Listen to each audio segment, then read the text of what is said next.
Officer Daniels and Detective Harris thought it was just another routine house search, but what they found inside the Maple Drive home would change everything. They were about to step into a hidden world of obsession, danger, and secrets that no one could have imagined. The morning in Brooksville was calm, almost eerily so, with sunlight spilling over the tidy rows of suburban homes and birds chirping in the quiet streets. The police department, however, was already buzzing with activity, preparing for a routine task that, at first glance, seemed insignificant. Officers had been assigned to conduct a house search on Maple Drive, a small, unassuming street lined with modest homes and manicured lawns. The call had come in a few days prior. Neighbors reported strange activity at a particular house. Nothing violent had occurred, nothing that required immediate emergency response, but the descriptions were unsettling enough to warrant a formal check. Odd noises, lights flickering late at night, and unusual comings and goings had caught the attention of those living nearby. For most officers, it was the kind of assignment they considered low risk, the type that allowed them to clear paperwork, take note of minor violations, and leave. The house itself did little to raise suspicion from the outside. Its paint was peeling, windows dusty and partly obscured by faded curtains. The lawn had grown long and wild, with weeds creeping up along the edges of the walkway. A small, rusty mailbox leaned slightly to one side, and the front door looked as though it had not been painted in years. It was a house that blended in perfectly with the quiet suburban backdrop, a place that neighbors might have walked past daily without ever giving it a second thought. Yet the complaint suggested something more, something hidden behind the ordinary facade. As the officers approached, there was a brief pause, a moment to survey the surroundings before making contact. The street was empty. No pedestrians, no cars parked along the curb, only the occasional sound of a distant lawnmower or a dog barking. The air felt heavy, filled with an inexplicable tension that seemed out of place on a sunlit morning. Keys jingled, boots scraped against the concrete, and the team prepared to carry out the standard procedure: check each room, note any violations, and leave. They were ready for a quiet inspection, nothing more. Inside, the house smelled of dust and disuse, a stale odor that lingered in every corner. Furniture was covered with thin layers of grime, and objects sat undisturbed as though frozen in time. The officers moved methodically, opening closets, peering into cupboards, checking under beds. It was immediately clear that no one had been keeping the house tidy. Despite this, there were small anomalies that hinted at life, however brief or recent. A half-filled cup of water on the counter, a single footprint on the dusty floor, and the faint hum of an electric device somewhere in the house suggested that the property was not entirely abandoned. Something about these signs unsettled the officers, a subtle indication that this search might not be as straightforward as initially thought. By the time the team reached the basement door, an air of unease had settled over them. Unlike the other rooms, the basement door was locked, heavy and solid, as if it had been deliberately reinforced. The ordinary assignment was taking its first turn into the unusual, and no one could have predicted the series of discoveries that lay just beyond that door, waiting to challenge their assumptions about what they were stepping into. The basement door resisted at first, the lock old but sturdy, groaning under the strain as the officers forced it open. Beyond it lay darkness, thicker and heavier than the dim light from the hallway could penetrate. A musty, almost metallic smell filled the air, making each breath feel sharp and unnatural. As their flashlights cut through the shadows, the officers saw stairs leading down into the depths, each step creaking under their weight.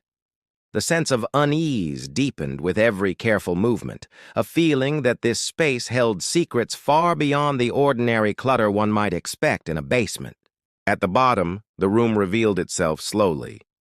It was larger than anticipated, the walls lined with shelves, cabinets, and drawers. Dust covered every surface, but there were areas that seemed deliberately kept clear.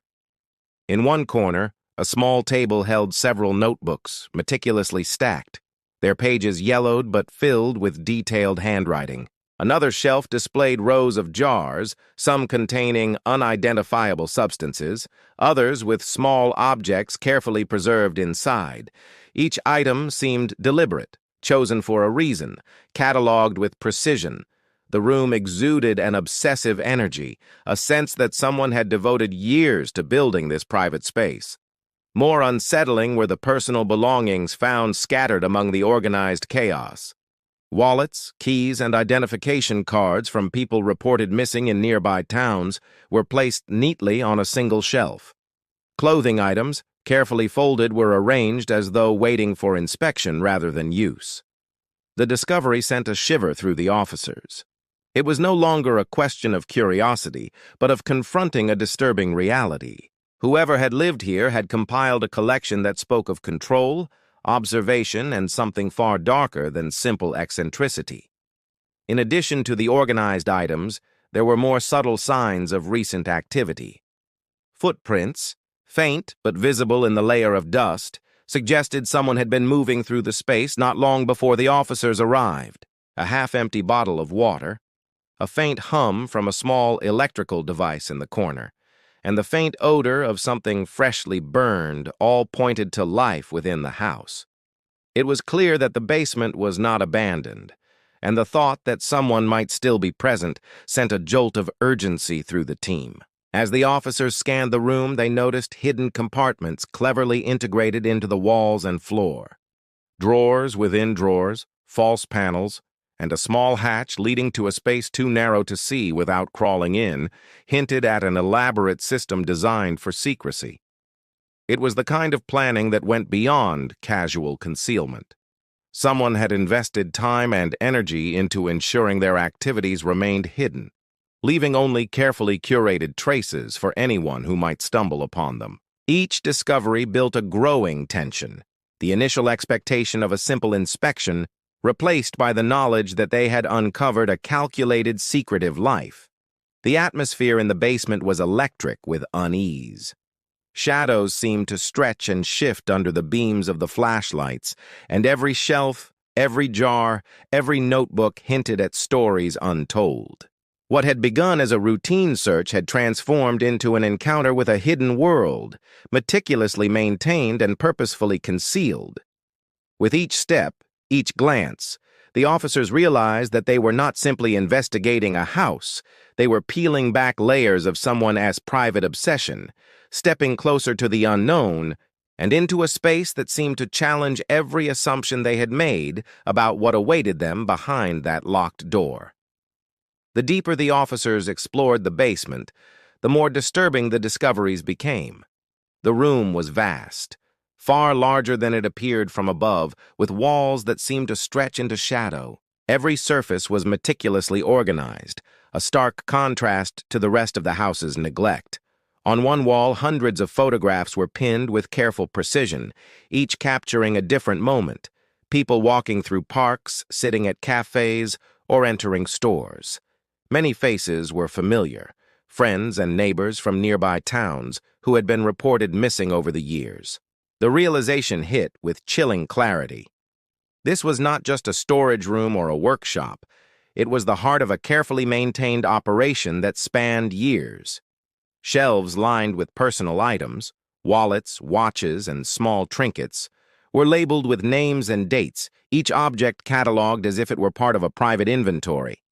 Clothing was folded with extreme care, separated by type, season, and even color. In some areas, drawers held handwritten journals and maps detailing locations the missing individuals had been seen, their routines and habits. The meticulous nature of the collection suggested obsession, a methodical mind devoted to control and surveillance. The officers moved slowly, aware that the slightest disturbance could erase fragile clues or trigger hidden mechanisms. Every corner of the room seemed to radiate a quiet, menacing intent, a sense that it had been built to dominate and manipulate without ever being noticed. Along one wall, a small desk revealed a stack of notebooks filled with cryptic codes, diagrams, and observations. There were lists of names, dates, and notes about behavior patterns, alongside sketches of the surrounding neighborhood. It was apparent that whoever maintained this space had been carefully watching the community, waiting for opportunities to collect information and perhaps to act. A few digital devices were scattered on the desk: cameras, memory cards, and a laptop left on but locked with a password. The faint hum of electricity suggested that the basement was still connected, still alive, a private world operating alongside the quiet, unsuspecting streets above. Amid the overwhelming evidence, subtle signs suggested that the occupant was still present. Fresh footprints led between shelves, smudges on the notebooks indicated recent handling, and the faint scent of food and coffee lingered in the air. The officer's sense of caution intensified. This was no longer a simple investigation. They were inside a house that concealed a living, breathing presence. Their radios crackled as they attempted to coordinate, yet the basement felt like its own universe, isolated and impenetrable. In the far corner, they discovered a narrow hatch leading to a tunnel, partially hidden behind a shelf. The space beyond was just wide enough for a person to crawl through, the walls lined with rough wood and dirt. The tunnel descended into darkness, winding away from the basement and under the house, suggesting a carefully planned escape route. The discovery added a new layer of urgency, revealing that the suspect had anticipated discovery, had prepared a way to evade capture, and had perhaps been watching the officers as they explored the basement. Every inch of the room told a story of calculated secrecy and control, a hidden life that thrived beneath the surface of normal suburban existence. The officers were confronted with the reality that they had stumbled into the epicenter of a methodical and dangerous world, a place where the ordinary and the terrifying existed side by side. Each step further into the basement revealed the depth of the obsession, the meticulous planning, and the chilling potential for violence, making it clear that the investigation had just begun, and the real danger was only starting to reveal itself. As the officers continued their search upstairs, the tension in the house thickened, an almost tangible weight pressing down on every movement. The rooms that had seemed ordinary at first glance now carried a hidden menace. Each step across the creaking floorboards was measured, every corner swept carefully with flashlights. In the bedrooms, they found signs of recent habitation: fresh sheets on the beds, clothing items that had been recently folded, and small personal effects that suggested someone had been living there in secret. The attic in particular held an unexpected surprise. A small panel in the floor gave way to a narrow crawl space, just wide enough for a single person to squeeze through. Dust from years of disuse rose in the air, and the faint smell of damp wood mingled with something sharper, a hint of smoke or burnt material. Inside the crawl space, the officers discovered traces of life: sleeping bags, empty food wrappers, and a few containers of water. It was clear that someone had been using this hidden area to observe the neighborhood. A narrow slit in the wall offered a view of the street below, allowing anyone inside to watch the comings and goings of neighbors without being seen. The precision of the construction was unsettling. It had been built deliberately to allow surveillance, a private vantage point that had gone unnoticed for months, perhaps years. The sense that they were not alone in the house grew stronger with every passing moment. Suddenly, a loud crash echoed from the basement, cutting through the stillness like a gunshot in a forest. Officers froze, hearts racing, as shadows flickered against the walls. Someone was moving quickly through the underground space, unseen but present, a living reminder that this house was more than a repository of objects. The sound of hurried footsteps and objects being shifted sent a jolt of urgency through the team. They realized that the suspect had anticipated discovery, had been prepared for a confrontation, and was determined to remain in control of their secret world. The officers regrouped, moving cautiously through the main floor while communicating via radio. Every room revealed another piece of the puzzle: hidden compartments behind walls, false panels concealing small spaces, and carefully arranged items that suggested both obsession and intelligence. The house was no longer just a location. It was a maze, a carefully constructed environment that blurred the lines between home and trap. The feeling of being watched persisted, a subtle awareness that each action was being observed by someone with intimate knowledge of the space. Outside, the quiet neighborhood remained oblivious, unaware of the tension building within one of its most ordinary houses. Inside, the officers felt trapped in a web of meticulous planning, their every move anticipated by the person who had constructed this hidden world. The basement, the crawl space, the hidden panels, all pointed to a suspect who was not only cunning, but patient, someone who had spent years perfecting a life hidden in plain sight. The discovery of the tunnels and hidden vantage points forced a grim acknowledgement. The investigation was no longer routine. The suspect was still present, capable, and waiting, and the house itself had become a battleground of wits, secrecy, and danger. Each step the officers took revealed more of the suspect's careful manipulation of space, a chilling testament to the lengths one person could go to conceal a double life. The house was alive with unseen movement, a labyrinth of hidden corners and secret passages.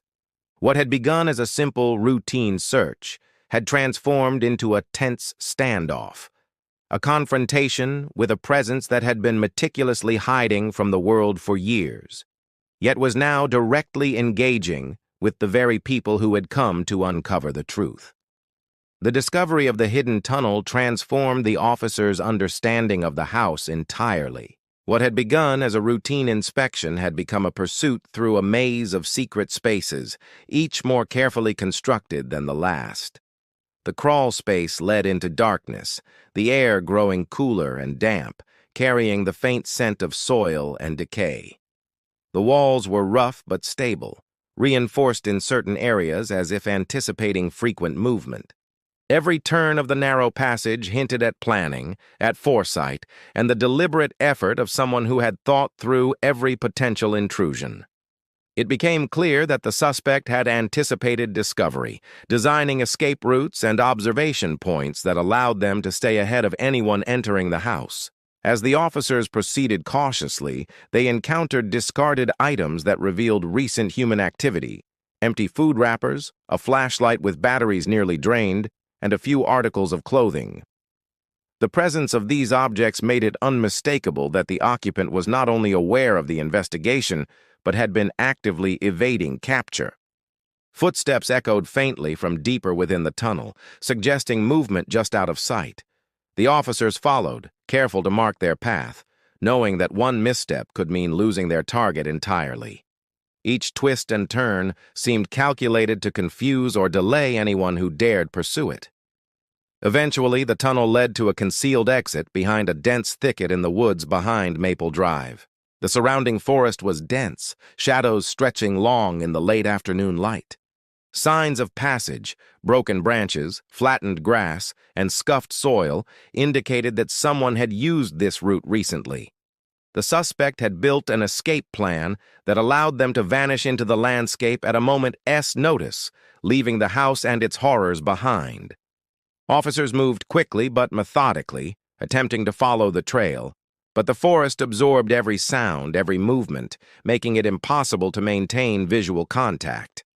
The suspect disappeared as suddenly and deliberately as they had planned. Back inside the house, the basement and attic stood as silent witnesses to years of meticulous obsession. Every item cataloged, every hidden compartment, every surveillance point told the story of someone who had lived in secret, observing, collecting, and controlling. The discovery of the tunnel revealed the final piece of the puzzle. This was not simply a hoarding of personal effects or a private obsession. It was a calculated, ongoing operation designed to remain undetected, to allow the suspect to operate outside the reach of the law and the notice of the community. The house itself became a symbol of secrecy, danger, and cunning, a fortress built not of brick and mortar alone, but of careful planning and psychological control. Though the suspect had escaped, the evidence left behind was enough to link them to years of disappearances and criminal activity. Investigators now had names, dates, and items that could not be ignored. The pursuit had shifted from a routine search to a high-stakes manhunt, a race against someone who had shown an unsettling ability to stay ahead at every turn.